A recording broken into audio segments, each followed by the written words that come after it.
Hi guys, welcome back to the channel Vijay education to the geography series. आज हमारा geography series का तीसरा दिन है, तीसरा लेक्चर होने वाला है। तो आई होप आपने दोनों लेक्चर को देख लिया होगा, ताकि पहले दोनों लेक्चर को नहीं देखेंगे तो तीसरा लेक्चर आपको कंप्लीट समझ में नहीं आएगा।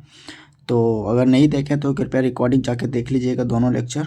और हम थोड़ा ओवरव्यू ले लेते हैं फर्स्ट एंड सेकंड लेक्चर का, देन हम तीसरा लेक्चर स्टार्ट करेंगे। और थर्ड लेक्चर हमारा नॉर्थ अमेरिका का फिजिकल ज्योग्राफी, थोड़ा सा हम इसको देखने वाले हैं कि उसका पर्वत, पठार और मैदान के बारे में। ठीक है, तो हमारा फर्स्ट लेक्चर में हमने बताया था कि एक नॉर्मल सा ओवरव्यू लिया था कि नॉर्थ अमेरिका का लोकेशंस, उसकी स्थिति एवं विस्तार, और स्थल संधि पढ़ा था, जल संधि पढ़ा था किसको कहते हैं। ठीक है, और फिर सेकेंड लेक्चर में हमने ओवरव्यू क्या लिया था कि नॉर्थ अमेरिका में लैंग्वेज के आधार पर कितने भागों में बांटा गया, एक एंग्लो अमेरिकन, एक लैटिन अमेरिकन।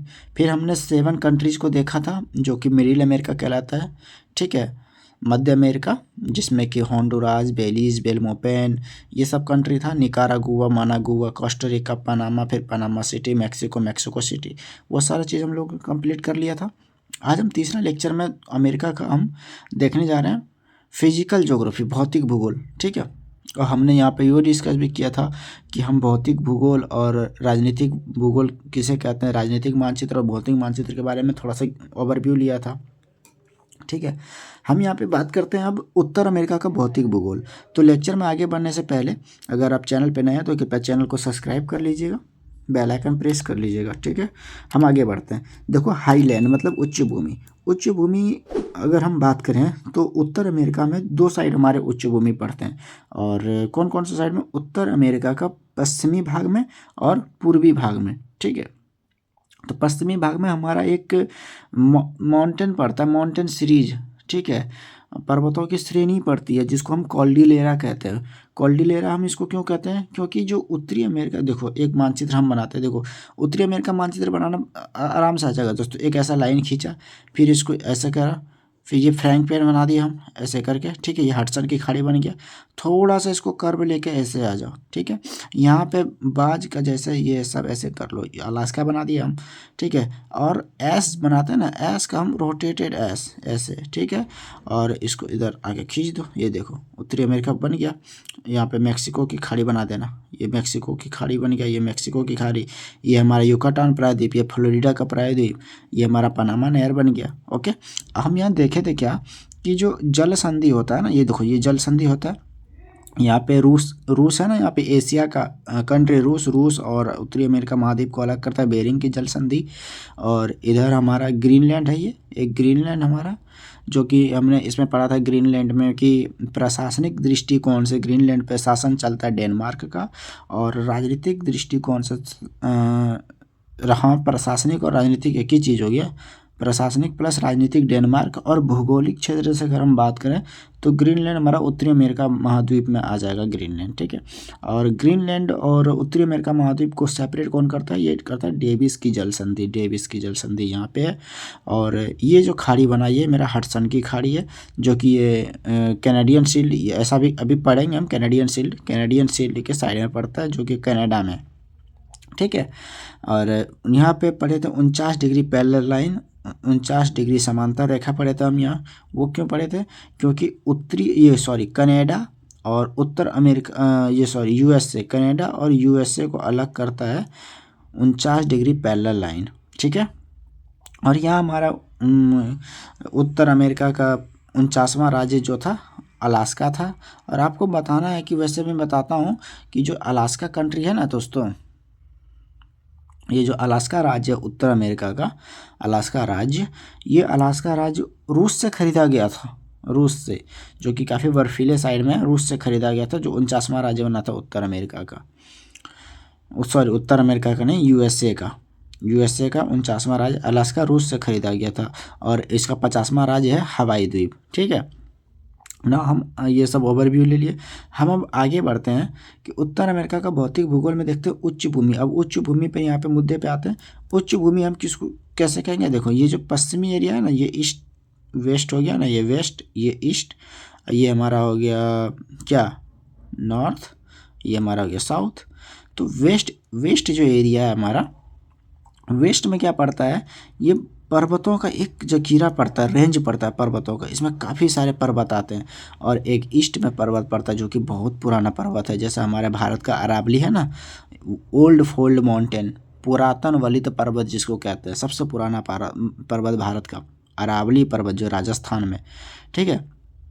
उसी तरह अमेरिका का, दक्षिण अमेरिका महाद्वीप में अमेरिका देश में एक पर्वत पड़ता है अपलिसियन पर्वत, इसका नाम है अपलिसियन पर्वत। अपलिसियन पर्वत को बोलता है ओल्ड फोल्ड माउंटेन है, यूएसए का। और न्यू माउंटेन की बात करें जो नया काल में बना हुआ है, न्यू फोल्ड माउंटेन, वो पड़ता है रॉकीज, कैस्केड रेंज, सेरा नेवेदा, ब्रूक्स, अलास्का पर्वत श्रेणी और कैस्केड रेंज पर्वत श्रेणी, रॉकीज पर्वत श्रेणी। ये जो पर्वतों का श्रेणियाँ पूर्व ये पश्चिम दिशा की ओर पाई जाती है, तो उसको कहते हैं हम क्या, कॉर्डिलेरा याद रखना, ठीक है। तो उच्च भूमि का मतलब समझ में आ गया, दो साइड में। और रॉकीज पर्वत पश्चिम में, अभी मैंने बताया, अलास्का पर्वत श्रेणी इधर पड़ता है, ब्रुक्स पर्वत यहाँ पड़ता है, यहाँ पे ब्रुक्स पर्वत पड़ता है। एप्लेशियन पर्वत पूर्व में पड़ता है, ईस्ट में, जो कि सबसे पुरातन वलित पर्वत है, ठीक है। अब देखो, अब यहाँ जब दोनों साइड पर्वत हो गया, दोनों साइड पर्वत हो गया, बीच में क्या बच गया, हाईलैंड बच गया, मतलब क्या, सॉरी प्लेन बच गया, प्लेन मतलब निम्न भूमि, ठीक है, ये मैदान बच गया, प्लेन। और एक पर्वत यहाँ पे है यूकाटान का यूकाटान पर्वत, और यहाँ पे है अलास्का पर्वत, ठीक है। और एक कॉन्सेप्ट है कि ये अगर दो पर्वत, ये जैसे दो पर्वत है, दो पर्वतों के बीच में कोई अगर नदी बह के आ रही है तो उसको क्या कहेंगे, पर्वत पाद मैदान कहेंगे। नदी बह के क्या लाएगी, मिट्टी लाएगी, मिट्टी से क्या बनेगा, मैदान बनेगा। और वो जो न्यू मिट्टी होगी उसमें क्या, उपजाऊ होगी। इसलिए आप देखते होंगे अमेरिका में गेहूँ प्लस ये मक्का ज़्यादा उपजाऊ होती है, ठीक है। और हम पर्वत की बात कर लिए, पांच पर्वत याद रखना इधर। पहला ब्रुक्स याद रखना, यहाँ पे ब्रुक्स, फिर नीचे अलास्का, फिर इधर 3 पर्वत रेंज याद रखना है, ये वेस्टर्न साइड में cascade range, coastal range, Rockies range, एक सेरा निवेदा, और दूसरा इधर याद रखना सबसे पुरातन वलित पर्वत ईस्ट में अपलिसियन पर्वत, ठीक है। अभी सब पर्वतों की सब हाईएस्ट पीक देखेंगे, सबसे उच्चतम चोटी देखेंगे, ठीक है। हम आगे बढ़ते हैं, पठार में चलते हैं। देखो पठार क्या होता है, Canadian shield, great basin, Columbia का पठार, कोलोराडो का पठार, ठीक है। मैंने ABCD यहाँ लिख के रखा है डू नोट करने के लिए कि कहाँ कहाँ कौन सा है। देखो जैसे मैंने ये मानचित्र बनाया है, ठीक है, आपको दिख रहा होगा, लो अब दिखाता हूँ, दिख गया, ठीक है। आगे बढ़ते हैं, मैंने ए लिख के रखा है कैनेडियन शील्ड। कैनेडियन शील्ड जैसे कनाडा नाम सुन के ही प्रोनाउंसिएशन हो रहा है ना, अंदाज़ा लग रहा है कि कनाडा के साइड में होगा। और आपको बताया कनाडा सबसे ऊपर में है, और कनाडा यूएस को कौन अलग करता है, 49 डिग्री समांतर रेखा, 49 डिग्री पैरेलल लाइन, ठीक है। तो हमारा कैनेडियन शील्ड जो है, कैनेडियन शील्ड कहाँ पड़ता है, ये देखो ऐसा कैनेडियन शील्ड यहाँ पे, ए मैंने लिख के रखा हुआ है, ए यहाँ पे कैनेडियन शील्ड। ग्रेट बेसिन हमारा कहाँ पड़ता है, बी लिख के रखा हुआ है, ग्रेट बेसिन का मैदान यहाँ पे पड़ता है, बी। कोलंबिया का पठार कहाँ पड़ता है, कोलंबिया देश में पड़ता होगा, कोलंबिया राज्य में पड़ता होगा, कोलंबिया राज्य यहाँ लिखा हुआ है। कोलोराडो का पठार ये रहा, डी। मैक्सिको का पठार मैक्सिको देश में, ई यहाँ पे लिख दिया, ठीक है। अगर ये सब समझना है ना तो आगे एक एटलस खोल के रखना, वो सब बहुत तगड़े तरीके से समझ में आएगा फिर, ठीक है। उसके बाद हम रिवीजन आगे चलते हैं ना, हम देखते हैं एंग्लो अमेरिका। जैसे एंग्लो अमेरिका मैंने बताया जो अंग्रेज आके बस गए थे, उसको अंग्रेजी जहाँ बोली जाती थी अधिकतर भाषा, उसको एंग्लो अमेरिका। वास्तव में हम देखें तो अमेरिका में कौन बसा हुआ है, अंग्रेज तो ही थे सबसे पहले जो आके अमेरिका का खोज किए थे, वही सब यहाँ पे आके बस गए, तो अंग्रेज एंग्लो अमेरिकन हो गया वो सब नाम, ठीक है। हम कनाडा देश को देखते हैं तो कनाडा वर्ल्ड की सेकेंड लार्जेस्ट कंट्री है, ठीक है। और आपको बताना फर्स्ट लार्जेस्ट कंट्री कौन है वर्ल्ड का, विश्व का सबसे बड़ा देश है। कनाडा में 10 प्रांत हैं, 3 केंद्र शासित प्रदेश। यहाँ के मूल निवासियों को कहते हैं एस्किमो या इनविट। इनविट जानते हैं ना, जो इग्लू वाला जो घर बनाते थे, क्योंकि कनाडा तो देखो आर्कटिक रीजन में फैला हुआ है। कनाडा जो बसा हुआ आर्कटिक रीजन में, आर्कटिक क्षेत्र में ठंडा पड़ता है, तो यहाँ पे इनविट जैसे इग्लू जैसे घर बनाते हैं। ताकि बर्फ़ उस पे ना रहे। क्यूबेक प्रांत में फ्रेंच भाषा बोली जाती है कनाडा में, और आर्कटिक वृत्त इस देश को काटता है। ठीक है, यहाँ पे थोड़ा ये देख लेते हैं, कर्क रेखा, मकर रेखा, विषुवत रेखा का थोड़ा ओवरव्यू ले लेते हैं। बाकी इसको तो हम कंप्लीट पढ़ेंगे, कर्क रेखा, मकर रेखा और विषुवत रेखा को। देखो, इक्वेटर लाइन हम किसको कहेंगे? विषुवत रेखा। इसका एक और नाम है भूमध्य रेखा। भूमध्य जो बीचों बीच पृथ्वी को काटती है उसको कहेंगे हम विषुवत रेखा, इक्वेटर लाइन या भूमध्य रेखा। तीन नाम, एक इंग्लिश में इक्वेटर लाइन, हिंदी में विषुवत रेखा, और हिंदी में इसका दूसरा नाम भूमध्य रेखा।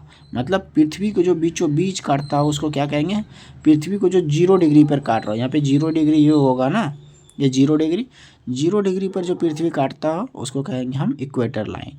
और हम ऊपर यहाँ से 0 डिग्री से हम ऊपर जाएंगे तो क्या जाएंगे? नॉर्थ में जाएंगे। और 0 डिग्री से हम नीचे आएंगे तो हम क्या कहाँ जाएंगे? साउथ में जाएंगे। ठीक है, हम जब 0 डिग्री से ऊपर चलते हैं तो हमको मिलता है कर्क रेखा। और जो कर्क रेखा है ये कितने डिग्री पर बसा हुआ है? 23 डिग्री, 23.5 डिग्री पर। ठीक है, 23.5 डिग्री नॉर्थ ऊपर चल रहा है। अभी नॉर्थ मिल रहा है ना, हमने बताया था अभी ऊपर चलेंगे हमें नॉर्थ, और नीचे आएंगे तो साउथ। तो ऊपर चलने पे हमें क्या मिलता है? कर्क रेखा। कर्क रेखा का हम अगर डिग्री पे बात करें तो 23.5 डिग्री पे बसा हुआ कर्क रेखा। और कर्क रेखा से और ऊपर चलते तो हमें यहाँ पे मिलता है क्या? पोल। पोल मतलब ध्रुव। यहाँ 90 डिग्री नॉर्थ पोल जिसको कहते हैं, 90 डिग्री उत्तरी ध्रुव। ऊपर चल रहे हैं ना नॉर्थ, उत्तर। अब हम नीचे चलते हैं, हम आए नीचे इक्वेटर पे। अब इक्वेटर के हम नीचे चल रहे हैं, नीचे चलेंगे तो हमें कौन मिलेगा? मकर रेखा मिलेगा। अब मकर रेखा हम नीचे चल रहे हैं तो हम क्या कह रहे हैं? साउथ। साउथ मतलब दक्षिण। तो 23.5 डिग्री साउथ में मकर रेखा है, और 23.5 डिग्री दक्षिण में। अगर हम मकर रेखा से और नीचे आए तो हमें क्या मिलेगा? पोल मिलेगा, फिर से 90 डिग्री पर। ठीक है, और 90 डिग्री क्या? साउथ। ओके, और 90 डिग्री साउथ पे क्या है? South pole. 90 degree south pole, 90 degree दक्षिणी पोल। ठीक है, ये हम देख लिए। आई होप कि आपको यहाँ तक सारा कुछ समझ में आ गया होगा। अगर सारा कुछ समझ में आ गया तो एक बार कमेंट कर देना। नाउ गाइज, फिर से वही सब चीज़ रिपीट हो रहा है। Canada second largest country in the world, 10 प्रांत, 3 केंद्र शासित प्रदेश, यहाँ के मूल निवासी को एस्किमो इनुइट कहते हैं। क्यूबेक प्रांत में फ्रेंच भाषा बोली जाती है। आर्कटिक वृत्त इस देश को काटता है। ठीक है, अब हम आर्कटिक वृत्त की बात कर रहे हैं तो आर्कटिक वृत्त हम थोड़ा देखते हैं। देखो, फिर से वही डायग्राम आया हमारे पास, ये रहा फिर से वही डायग्राम, आपको दिख रहा होगा। आई होप कि आपको दिख रहा होगा फिर से वही डायग्राम। ओके, देखो पृथ्वी बनाया मैंने।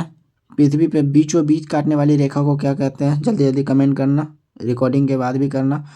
पृथ्वी को बीचों बीच काटने वाली रेखा को कहते हैं 0 डिग्री पर इक्वेटर लाइन, विषुवत रेखा, भूमध्य रेखा। ठीक है, हम अभी बात किए हुए उत्तर चलते हैं। जब उत्तर मतलब ऊपर की ओर, दक्षिण मतलब नीचे की ओर।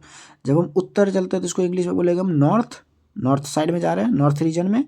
तो जब उत्तर चलते हैं तो हमको मिलता है कर्क रेखा। और कर्क रेखा कितने पे कटा हुआ है? 23.5 डिग्री नॉर्थ पे मिलता है। फिर इसके और उत्तर चलते हैं तो हमको 66.5 डिग्री पे आर्कटिक वृत्त मिलता है, जो अभी हम पढ़ रहे थे। आर्कटिक वृत्त किसको काटता है? कनाडा को काटता है।